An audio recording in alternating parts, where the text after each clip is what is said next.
Salut mes aventuriers, salut mes aventurières. Alors je suis heureuse de vous retrouver pour ce cycle dont vous êtes le héros, cycle du connais-toi toi-même. Et dans ce cadre-là, j'avais envie qu'on imagine qu'on est à l'entrée d'une grotte.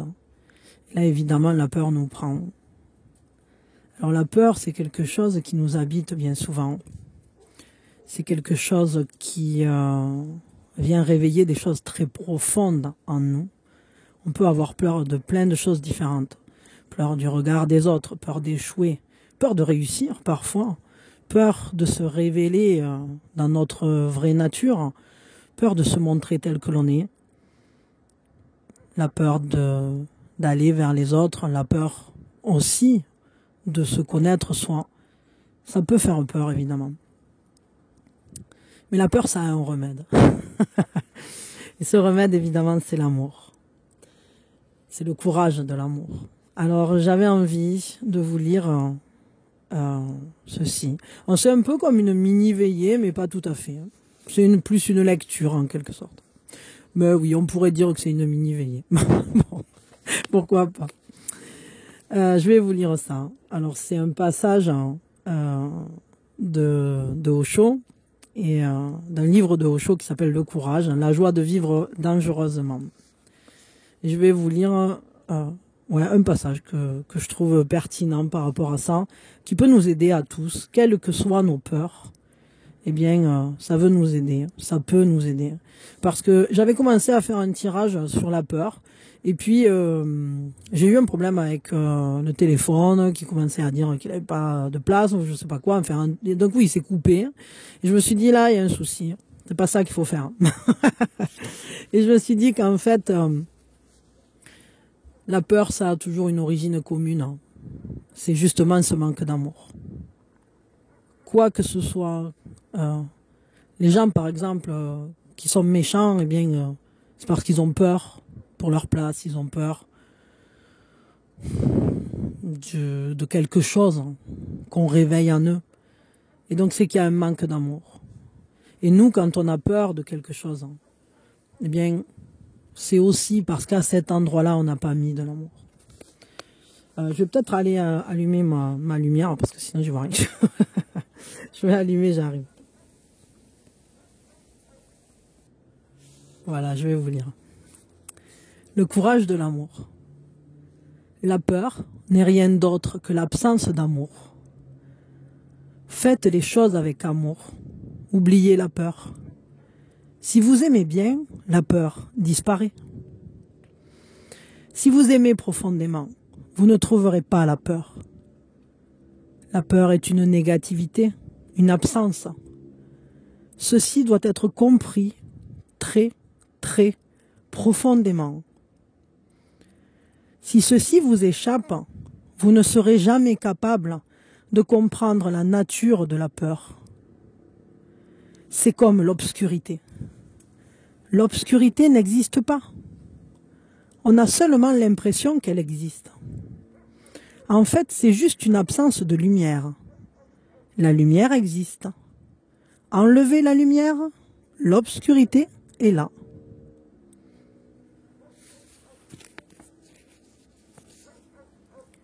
L'obscurité n'existe pas.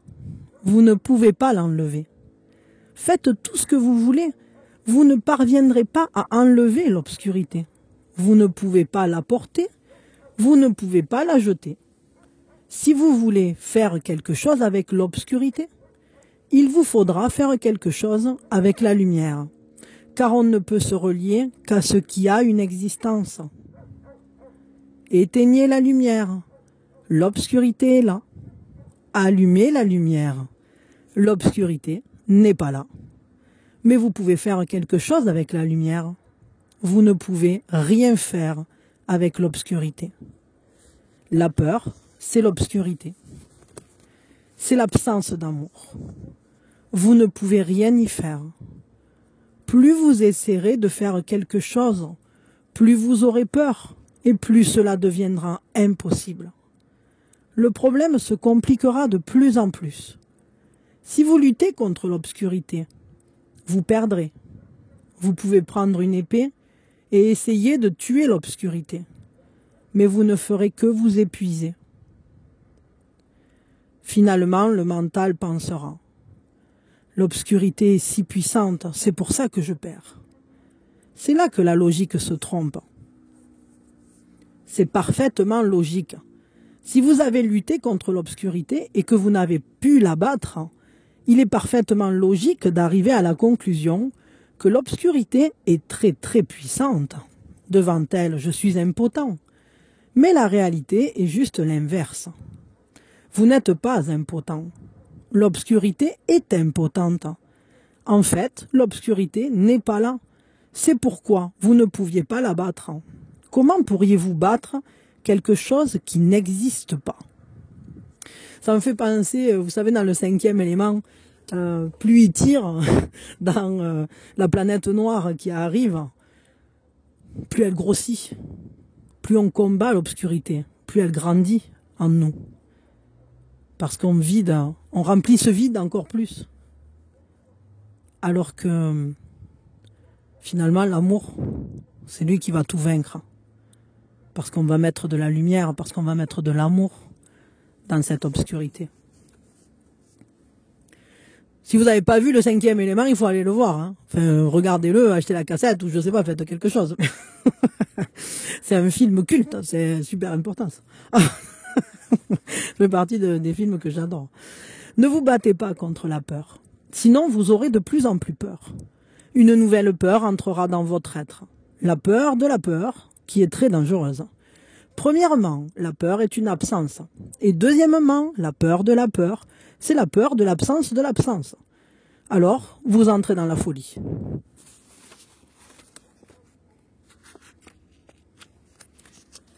La peur n'est rien d'autre que l'absence d'amour. Faites quelque chose avec l'amour. Oubliez la peur. Si vous aimez bien, la peur disparaît.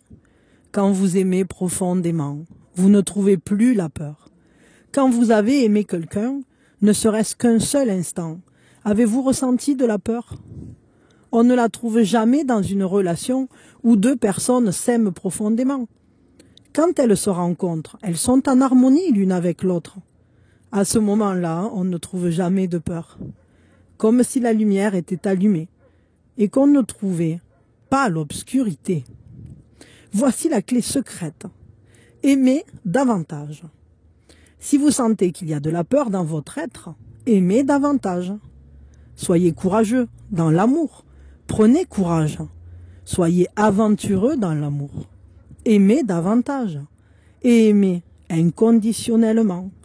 Car plus vous aimerez, moins vous aurez peur. Et quand je dis amour, j'entends les 4 couches de l'amour, du sexe au samadhi. Aimez profondément, dans une relation sexuelle. Si vous aimez profondément, beaucoup de peurs disparaîtront de votre corps. Si votre corps tremble de peur, c'est la peur du sexe. Vous n'avez pas connu une profonde relation sexuelle. Si votre corps tremble, il n'est pas à l'aise, à la maison, aimez profondément. Un orgasme sexuel dissipera toutes les peurs du corps. Quand je dis qu'il dissipera toutes les peurs, je ne dis pas que vous deviendrez brave, car les braves ne sont rien d'autre que des couards, la tête en bas.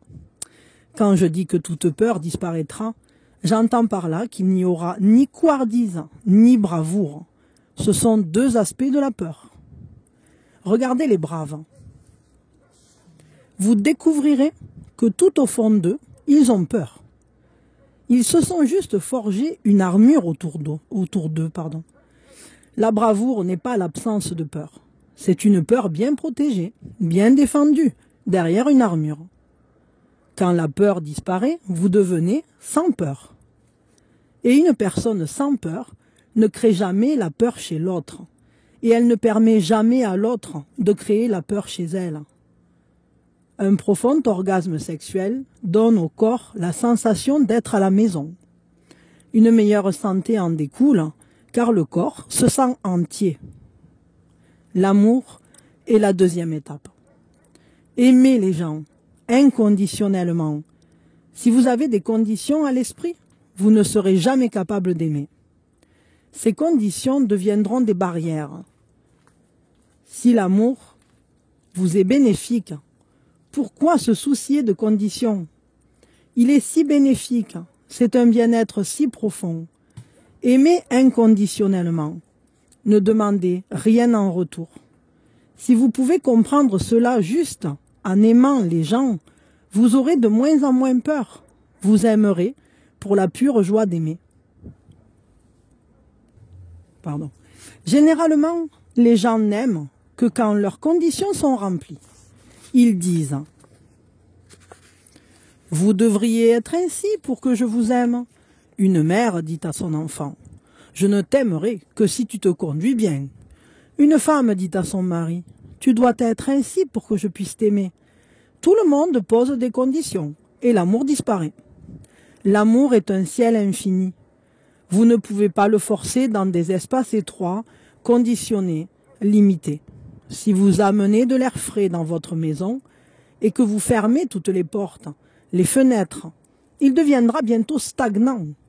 Quand l'amour arrive, c'est une part de liberté. Puis vous amenez cet air frais dans votre maison et tout devient stagnant, sale. C'est un grand problème pour l'humanité tout entière. Cela a été un problème. Quand vous tombez amoureux, tout est beau, car dans ces moments-là, vous ne posez aucune condition. Deux personnes se rapprochent l'une de l'autre inconditionnellement. Une fois qu'ils se sont installés, une fois qu'ils ont commencé à se prendre l'un l'autre pour acquis, alors ils ont imposé des conditions. Ah, si tu étais comme ceci, si tu étais comme cela, alors je t'aimerais. Comme si l'amour était un marchandage. Quand votre amour n'est pas l'expression de la plénitude de votre cœur, vous faites du marchandage. Vous voulez forcer l'autre à faire quelque chose pour vous. Après, seulement, vous l'aimerez. Sinon, vous trahirez votre amour. À présent, vous utilisez votre amour comme une punition, comme une pression, mais vous n'aimez pas. Soit vous essayez de retenir votre amour, soit vous le donnez, mais dans les deux cas, l'amour lui-même n'est pas la fin, c'est quelque chose d'autre. Quand vous êtes marié, vous amenez des cadeaux à votre femme. Elle est contente, elle s'accroche à vous, vous embrasse. Mais quand vous n'amenez rien à la maison, il y a une distance. Elle ne s'accroche pas, elle ne s'approche pas de vous. Quand vous faites ce genre de choses, vous oubliez qu'aimer, c'est bénéfique pour vous, et pas seulement pour les autres. Tout d'abord, l'amour aide ceux qui aiment. Ensuite, il aide ceux qui sont aimés. Des gens viennent me voir et me disent toujours « L'autre ne m'aime pas ». Personne ne vient me dire « Je n'aime pas l'autre ». L'amour est devenu une demande. L'autre ne m'aime pas. Oubliez l'autre. L'amour est un si beau phénomène. Si vous aimez, vous aurez du plaisir. Et plus vous aimez, plus vous devenez aimable. Moins vous aimez, plus vous demandez aux autres qu'ils vous aiment. Et moins vous êtes aimable, plus vous êtes fermé, confiné dans votre ego. Vous devenez susceptible. Quand quelqu'un s'approche de vous pour vous aimer, vous prenez peur. Car dans chaque amour, il y a une possibilité de rejet, de retrait. Personne ne vous aime. Cette pensée s'est implantée en vous. Comment cet homme essaie-t-il de vous faire changer d'avis? Essaie-t-il de vous aimer? Ce doit être quelque chose de faux. Est-il en train de vous tromper? Cet homme doit être rusé et fourbe. Vous vous protégez. Vous ne permettez à personne de vous aimer et vous n'aimez pas les autres. Alors la peur apparaît. Alors vous êtes seul au monde, si seul, isolé, vous n'êtes pas connecté. Alors qu'est-ce que la peur? La peur est le sentiment de ne pas avoir de contact avec l'existence. Que ceci soit la définition de la peur. La peur est un état de non-contact avec l'existence. On laisse un enfant seul. Il pleure dans la maison. Sa mère, son père, toute la famille est partie au théâtre. L'enfant pleure. Il sanglote dans son berceau. Il se retrouve tout seul, sans contact, sans personne pour le protéger, sans personne pour le consoler, sans personne pour l'aimer. Une solitude immense. Une immense solitude l'entoure. C'est l'état de la peur. Cet état surgit parce que votre éducation ne vous permet pas de laisser l'amour arriver. L'humanité a été entraînée à toutes sortes de choses, mais pas à l'amour. On vous a entraîné à tuer. Des années d'entraînement. Des armées existent. On nous a entraînés à calculer. Il existe des collèges, des universités. Des années d'entraînement, juste pour programmer que personne ne puisse vous tromper. Mais vous pouvez tromper les autres. Nulle part, on vous permet d'aimer librement, aucune opportunité disponible. Ce n'est pas tout. La société empêche toute tentative d'aimer. Les parents n'aiment pas que leurs enfants tombent amoureux. Aucun père n'aime cela. Aucune mère n'aime cela. Quoi qu'ils en disent, aucun père, aucune mère, n'aime que leurs enfants tombent amoureux. Ils préfèrent les mariages arrangés. Pourquoi? Parce qu'une fois qu'un jeune homme tombe amoureux d'une femme ou d'une jeune fille, il s'éloigne de sa famille. Il crée une nouvelle famille, la sienne. Il s'oppose bien entendu à l'ancienne famille. Il est rebelle, il dit « À présent, je m'en vais, je vais créer mon propre foyer ». Et il choisit lui-même sa femme. Son père n'a rien à dire, sa mère non plus. Il semble mis de côté. Non, ils aimeraient bien organiser l'affaire. Tu crées un foyer, mais laisse-nous l'organiser, laisse-nous donner notre avis. Et ne tombe pas amoureux, parce que quand on tombe amoureux, l'amour devient tout l'univers. Si le mariage est arrangé, c'est juste une affaire sociale. Vous n'êtes pas amoureux, votre femme n'est pas tout votre univers. Et là où le mariage arrangé continue, la famille continue. Et quand le mariage d'amour apparaît, la famille disparaît. En Occident, la famille est en train de disparaître. À présent, vous pouvez voir la logique du mariage arrangé. La famille veut exister.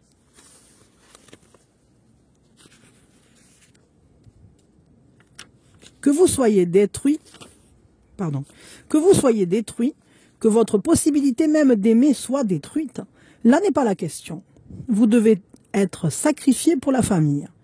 Si un mariage est arrangé, alors une famille élargie existe. Une centaine de personnes peuvent y vivre. Mais si un garçon ou une fille tombent amoureux, ils deviennent un monde en soi. Ils veulent être seuls. Ils veulent leur vie privée. Ils ne veulent pas une centaine de personnes autour d'eux. Des oncles, les oncles de leurs oncles, les cousins des cousins. Ils ne veulent pas de tous marcher autour d'eux. Ils souhaitent avoir leur vie privée. Tout cela les dérange. La famille est contre l'amour. Vous avez dû entendre que la famille est la source de l'amour. Mais je vous le dis, la famille est contre l'amour. La famille a existé en tuant l'amour. Elle n'a pas permis l'amour. La société ne permet pas l'amour. Car un homme qui aime réellement profondément ne peut pas être manipulé. Vous ne pouvez pas l'envoyer à la guerre, il dira « Je suis si heureux là où je suis. Où m'envoyez-vous? Pourquoi devrais-je aller tuer des étrangers qui sont peut-être heureux dans leur foyer?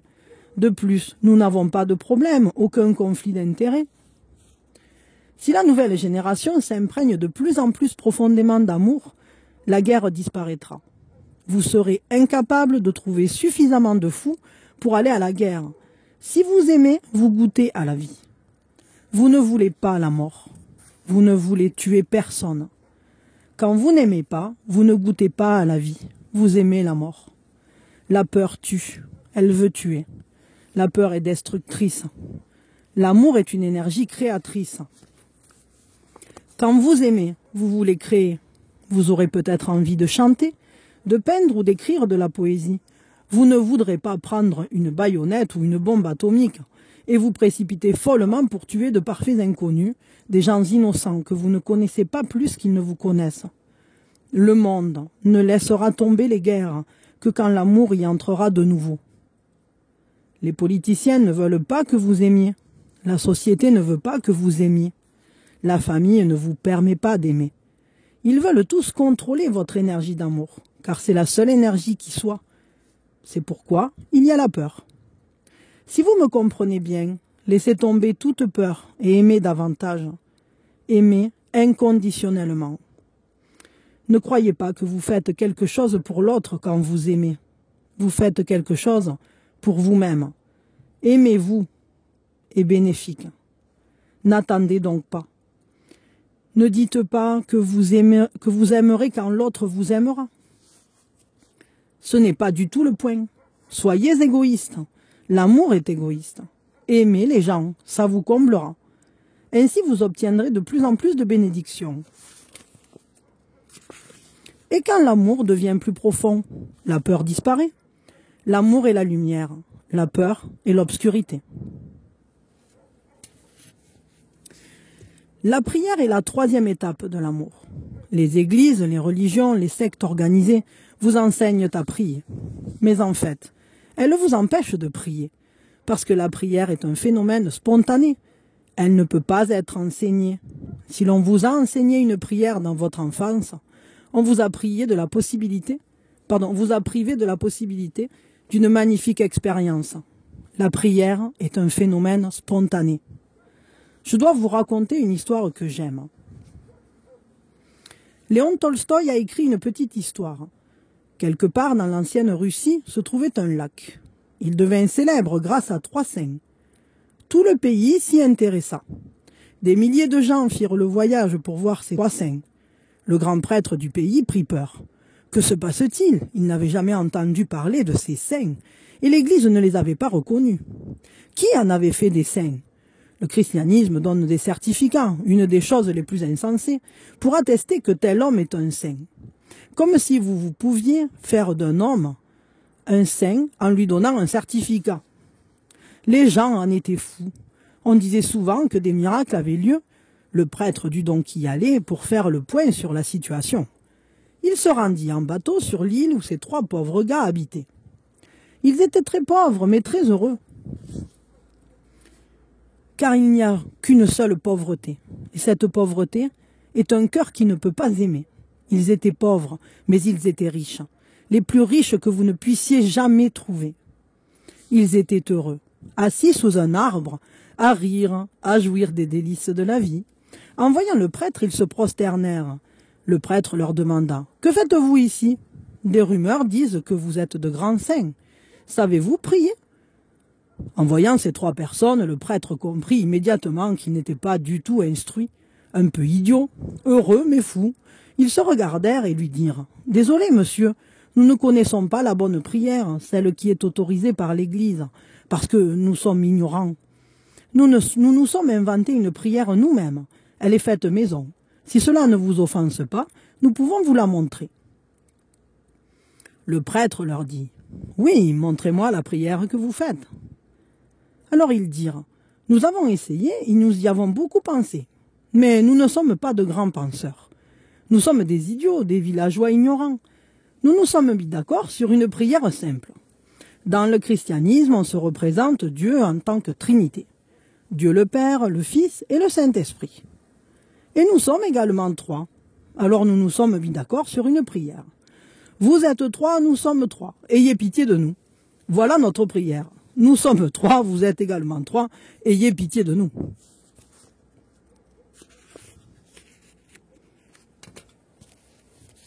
Le prêtre était fort en colère, quasiment en rage. Il s'exclama « Quel idiotie, on n'a jamais entendu une prière pareille. Arrêtez cela. Vous ne pouvez pas être des saints de cette manière. Vous êtes tout simplement stupides. » Ils tombèrent à ses pieds et lui dirent « Enseignez-nous la vraie, l'authentique prière. » Le prêtre leur montra donc la version autorisée de la prière de l'église orthodoxe russe. Elle était longue, compliquée, avec des grands mots pompeux. Ces 3 personnes se regardèrent, cela leur semblait impossible. La porte du paradis était fermée pour eux. Ils dirent « Nous vous prions de nous la dire encore une fois, elle est longue, et nous ne sommes pas instruits. » Le prêtre la leur dit une nouvelle fois. Ils lui dirent « Encore une fois, monsieur, car nous l'oublierons et quelque chose ira de travers. » Alors il la leur dit à nouveau. Ils le remercièrent de tout leur cœur. Le prêtre se sentit fort bien d'avoir fait une bonne action et d'avoir ramené 3 insensés à l'église. Il partit sur son bateau, au beau milieu du lac. Il ne put pas en croire ses yeux. Ces 3 personnes, ces idiots, arrivaient vers lui en courant sur l'eau. « Attendez, encore une fois, nous l'avons oublié. » C'était incroyable. Le prêtre tomba à leurs pieds en disant « Pardonnez-moi, continuez votre prière ». La prière est la troisième énergie de l'amour. Les religions, les églises organisées l'ont détruite. Ils vous ont donné des prières toutes faites. La prière est un sentiment spontané. Quand vous priez, souvenez-vous de cette histoire. Que votre prière soit un phénomène spontané. Si même votre prière ne peut pas être spontanée, alors qu'est-ce qui le sera? Si même avec Dieu vous devez vous préparer à l'avance, alors où serez-vous authentique, vrai, naturel? Dites les choses que vous avez envie de dire. Parlez à Dieu comme vous aimeriez parler à un ami sage. N'introduisez aucune formalité. Une relation formelle n'est pas une relation du tout. Et vous êtes également devenu formel avec Dieu. Vous manquez complètement de spontanéité. Que votre amour devienne prière, alors vous pourrez parler. C'est une chose magnifique, un dialogue avec l'univers. Mais l'avez-vous observé? Si vous êtes réellement spontané, les gens penseront que vous êtes fou. Si vous allez auprès d'un arbre ou d'une fleur, une rose, et que vous vous mettez à lui parler, ils penseront que vous êtes fou. Si vous allez à l'église et parlez à la croix ou à une image, alors personne ne pensera que vous êtes fou. Vous serez religieux. Vous parlez à une pierre dans le temple et tout le monde pense que vous êtes religieux, parce que c'est la forme autorisée. Si vous parlez à une rose qui est plus vivante, plus divine que n'importe quelle statue, si vous parlez à un arbre qui est plus profondément enraciné en Dieu que n'importe quelle croix, car aucune croix n'a de racines, c'est une chose morte, c'est pourquoi elle tue. Un arbre est vivant, avec de profondes racines dans la terre et des branches haut dans le ciel, connectées avec le tout, avec les rayons du soleil, avec les étoiles. Parlez aux arbres. Cela peut être un point de contact avec le divin. Mais si vous parlez de cette façon, les gens penseront que vous êtes fou. On pense que la spontanéité est de la folie. On considère les formalités comme des signes de santé. La réalité est juste l'inverse. Quand vous allez dans un temple et que vous récitez simplement des prières mémorisées, vous êtes tout simplement idiot. Ayez une conversation de cœur à cœur. Prier, c'est magnifique. En priant, vous vous mettrez à fleurir. Prier, c'est être en amour. Être en amour avec le tout. Mais parfois, vous êtes fâché avec le tout et vous ne parlez pas. C'est magnifique. Vous dites, je ne parlerai pas. Assez. Assez, c'est assez. Tu ne m'as pas écouté. Un geste magnifique, pas un geste mort. Parfois, vous abandonnez complètement la prière, car vous ne cessez de prier et Dieu n'écoute pas. Vous êtes profondément investi dans cette relation, vous êtes en colère. Parfois, vous vous sentez très bien, plein de reconnaissance et de gratitude. Parfois, vous vous retirez. Mais que cette relation soit vivante, alors la prière est vraie. Si vous êtes juste comme un enregistreur, si vous répétez chaque jour la même chose, ce n'est pas une prière.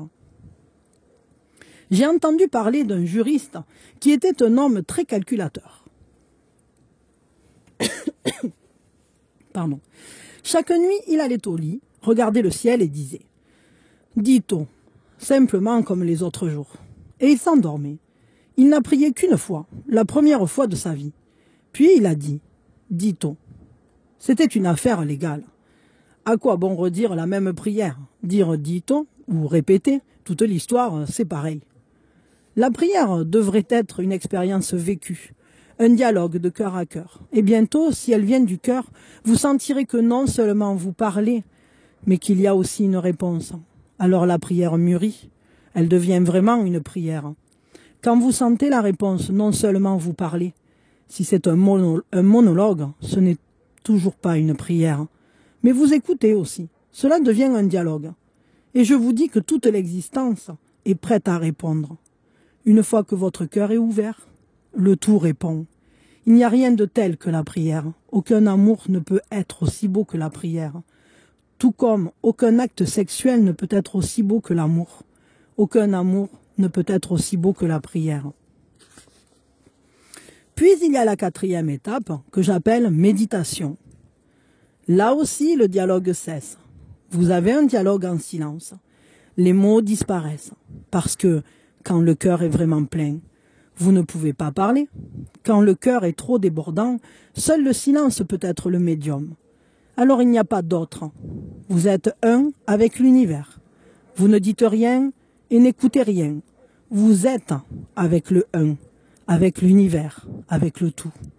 Une unité, c'est cela la méditation.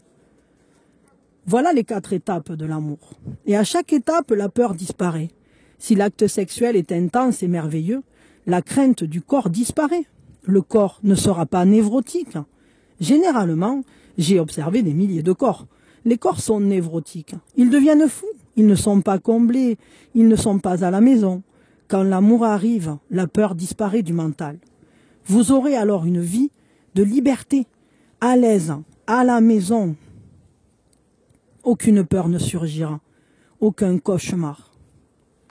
Si la prière survient, alors la peur disparaît complètement. Parce qu'avec la prière, vous devenez un. Vous commencez à ressentir une profonde relation avec le tout. La peur disparaît de l'esprit.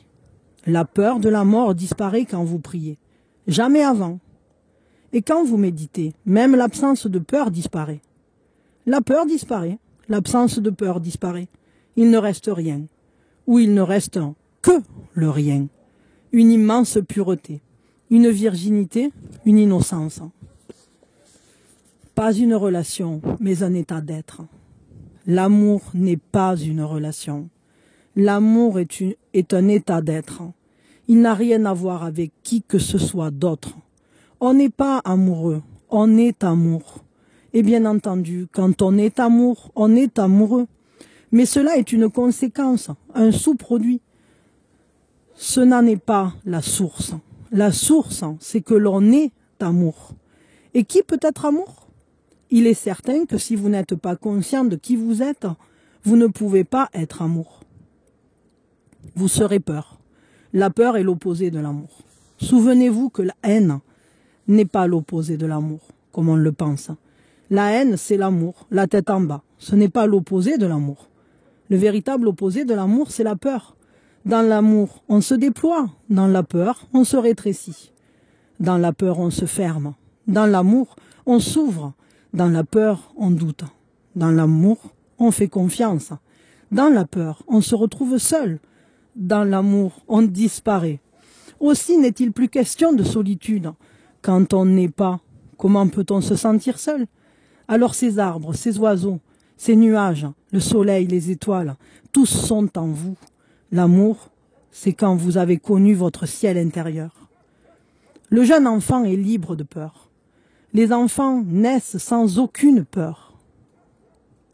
Si la société peut les soutenir et les aider à rester sans peur, à grimper aux arbres, à escalader les montagnes et à nager dans les océans et les rivières, si la société peut les aider de toutes les manières possibles à devenir des aventuriers de l'inconnu, et si la société peut susciter en eux une grande quête plutôt que de leur donner des croyances mortes, alors les enfants deviendront de grands amoureux, des amoureux de la vie. Et c'est vrai, c'est cela, la vraie religion. Il n'y a pas de religion plus élevée que l'amour.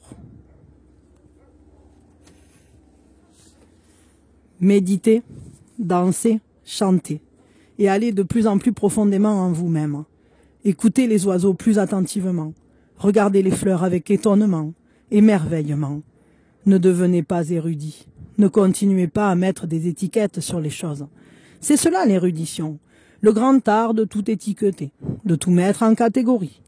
Rencontrez des gens, mélangez-vous à eux avec autant de gens que possible, car chaque personne exprime une facette de Dieu différente.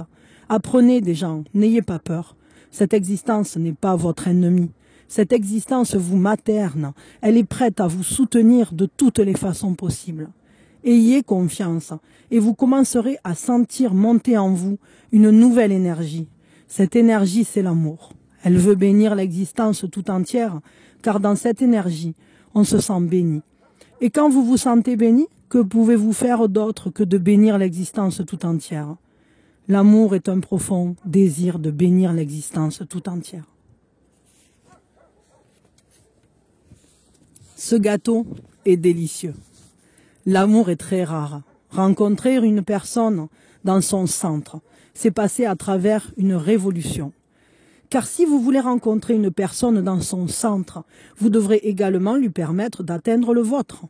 Vous devrez devenir vulnérable, ouvert. C'est dangereux. Permettre à quelqu'un d'atteindre votre centre est dangereux, car vous ne savez jamais ce qu'il va vous faire. Et une fois que tous vos secrets sont connus, une fois que vos cachotteries sont dévoilées, une fois que vous êtes totalement exposé, vous ne savez jamais ce que l'autre va faire.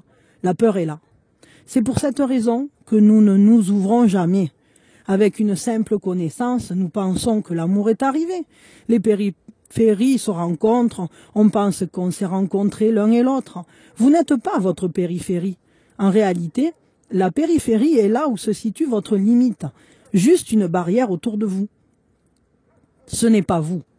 La périphérie, c'est l'endroit où vous vous terminez et où le monde commence. Même les couples ayant vécu ensemble pendant de nombreuses années peuvent n'être que de simples connaissances.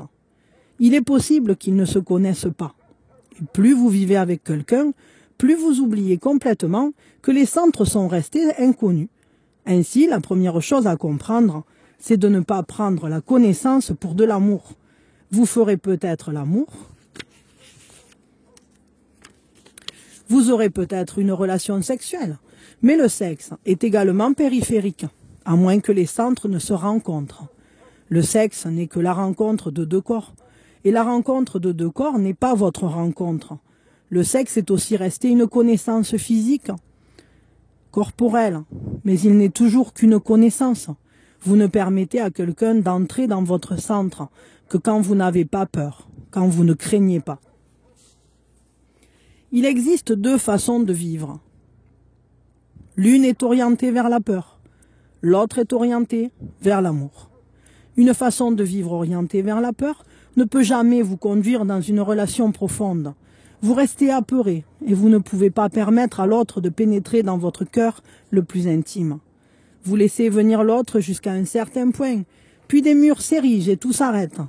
La personne orientée vers l'amour est celle qui ne craint pas le futur, celle qui ne craint pas le résultat et les conséquences. Elle vit ici et maintenant. Ne vous souciez pas des résultats. C'est l'attitude d'un mental orienté vers la peur. Ne songez pas à ce qui en résultera. Soyez simplement ici et agissez totalement. Ne calculez pas. Un homme orienté vers la peur calcule toujours. Il planifie, arrange, il se protège. De cette façon, il perd toute sa vie. J'ai entendu parler d'un vieux moine zen. Il se trouvait sur son lit de mort. Son dernier jour était arrivé. Il déclara que le soir même, il ne serait plus là. Alors les adeptes, disciples et amis se mirent en route.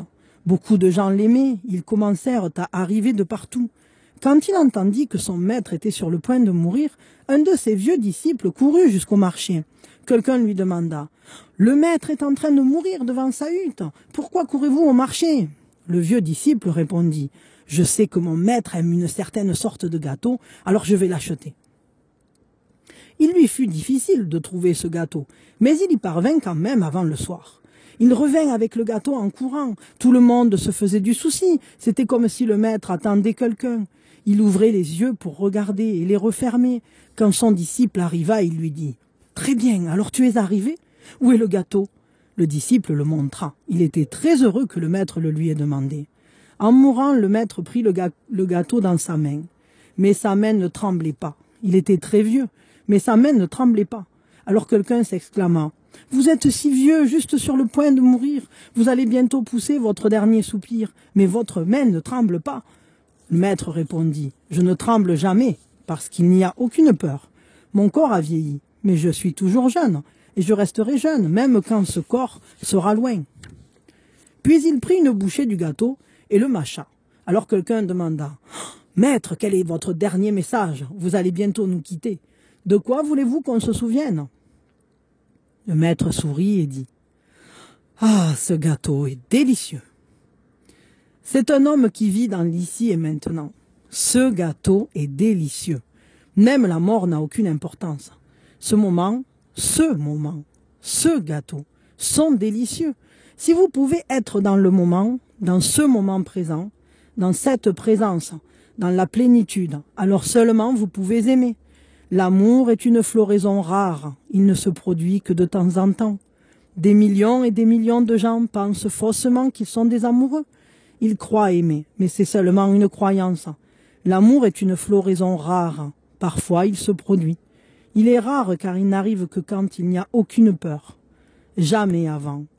Personne. Cela signifie que l'amour ne se produit que chez une personne très profondément spirituelle et religieuse. Le sexe est possible pour tous. La relation est possible pour tout le monde. Pas l'amour. Quand vous n'avez pas peur, vous n'avez rien à cacher. Vous pouvez être ouvert, vous pouvez ôter toutes les barrières. Alors vous pouvez inviter l'autre à pénétrer dans votre cœur le plus intime. Et souvenez-vous que si vous permettez à quelqu'un de vous pénétrer profondément, il vous permettra de la pénétrer en retour. Pénétrer en retour, pardon.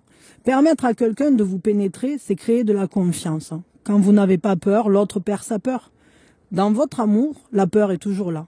Le mari craint sa femme, la femme craint son mari. Les amoureux ont toujours peur, alors ce n'est pas de l'amour. Ce n'est qu'un arrangement entre deux personnes peureuses, dépendantes l'une de l'autre, se bagarrant, s'exploitant, se manipulant, se contrôlant, se dominant, se possédant. Mais ce n'est pas de l'amour. Si vous pouvez permettre à l'amour de se déployer, il n'y a aucun besoin de prière, il n'y a aucun besoin de méditation, il n'y a aucun besoin d'église ni de temple. Si vous pouvez aimer, vous pouvez totalement oublier Dieu, parce qu'à travers l'amour, tout vous arrivera. La méditation, la prière, Dieu, tout vous arrivera. C'est ce qu'entend Jésus quand il dit que Dieu est amour. Mais l'amour est difficile. Il faut laisser tomber la peur. Et c'est ce qui est étrange. Vous avez tellement peur et vous n'avez rien à perdre. Le mystique Kabir a dit quelque part, « Je regarde les gens, ils ont tellement peur. Mais je ne peux pas comprendre pourquoi, car ils n'ont rien à perdre. » Il a dit aussi, « Ils sont comme quelqu'un de nu qui ne se baigne jamais dans la rivière. » Car il a peur, il ne sait pas où il pourra sécher ses vêtements. C'est la situation dans laquelle vous vous trouvez. Nu, dévêtu, mais toujours préoccupé par vos vêtements. Qu'avez-vous à perdre? Rien. Ce corps sera emporté par la mort. Avant que la mort ne l'emporte, donnez-le à l'amour. Tout ce que vous avez vous sera retiré. Avant que cela ne vous soit retiré, pourquoi ne pas le partager? C'est la seule façon de le posséder. Si vous pouvez le partager, le donner, vous êtes le maître. Cela vous sera enlevé. Il n'y a rien que vous puissiez retenir éternellement. La mort détruira tout. Ainsi, si vous me suivez correctement, la bagarre se trouve entre la mort et l'amour. Si vous pouvez donner, il n'y aura pas de mort. Avant que quoi que ce soit ne puisse vous être retiré, vous l'aurez déjà donné. Vous en aurez fait cadeau.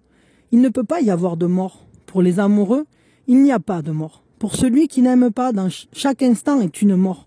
Car à chaque instant, quelque chose lui est dérobé. Le corps disparaît, il perd chaque instant. Alors il y aura la mort et tout sera annihilé. De quoi avez-vous peur? Pourquoi avez-vous si peur? Même si on connaissait tout à votre sujet et que vous étiez comme un livre ouvert, pourquoi avoir peur? Comment cela peut-il vous blesser? Le fait d'avoir à vous cacher, à vous protéger, à être constamment d'humeur combative, que tout le monde soit votre ennemi, que tout le monde soit contre vous, ne sont que des conceptions fausses, des conditionnements imposés par la société. Personne n'est contre vous. Même si vous avez l'impression que quelqu'un est contre vous, il ne l'est pas, car chacun est concerné par soi-même, pas par vous. Il n'y a rien à craindre. Il faut réaliser cela avant qu'une relation réelle ne puisse se produire. Il n'y a rien à craindre. Méditez cela. Puis permettez à l'autre d'entrer en vous. Invitez-le à entrer en vous. Ne créez pas de barrière où que ce soit. Devenez un passage toujours ouvert. Aucune serrure, aucune porte fermée. Alors, l'amour est possible.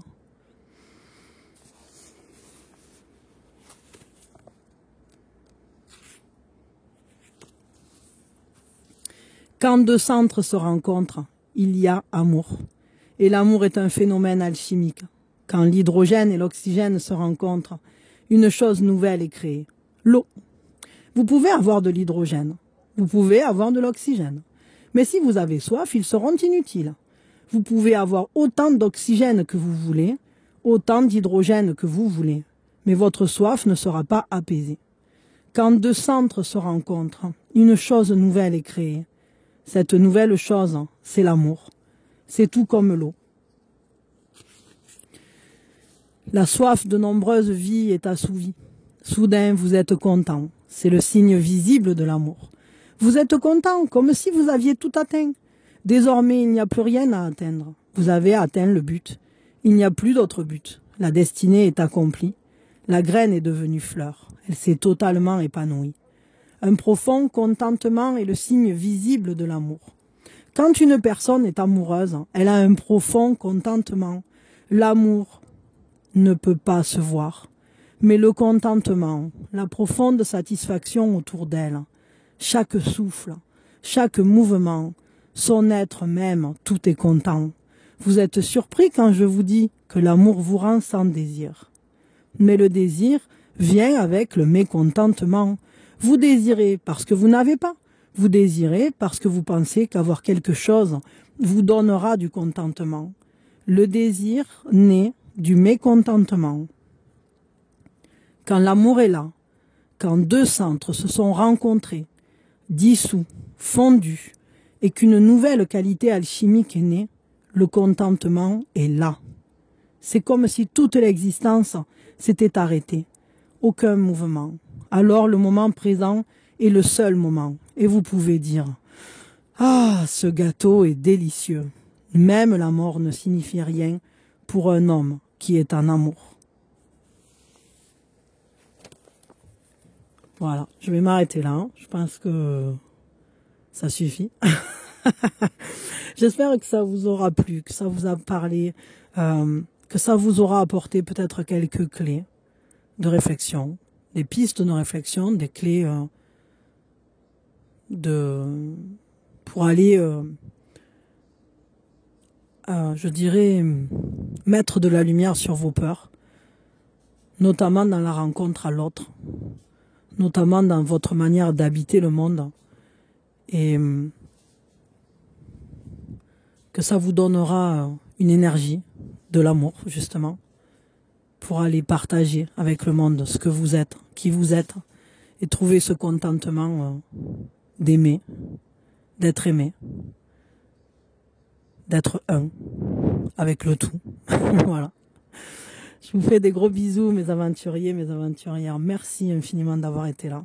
Et ça m'a fait très plaisir de vous lire ce texte qui, à mon avis, comporte pas mal de choses importantes.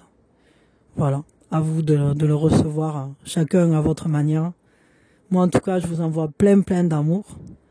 Prenez soin de vous. Mettez-moi des petits pouces, abonnez-vous, partagez à vos amis si vous pensez que ça peut les intéresser. Et je vous souhaite le meilleur. Je vous fais de gros bisous. Je vous dis à bientôt, mes aventuriers, mes aventurières. À bientôt. Voilà. Bisous. Et que vos vies soient vos plus beaux terrains de jeu. Que votre vie soit votre plus beau terrain de jeu. Bisous.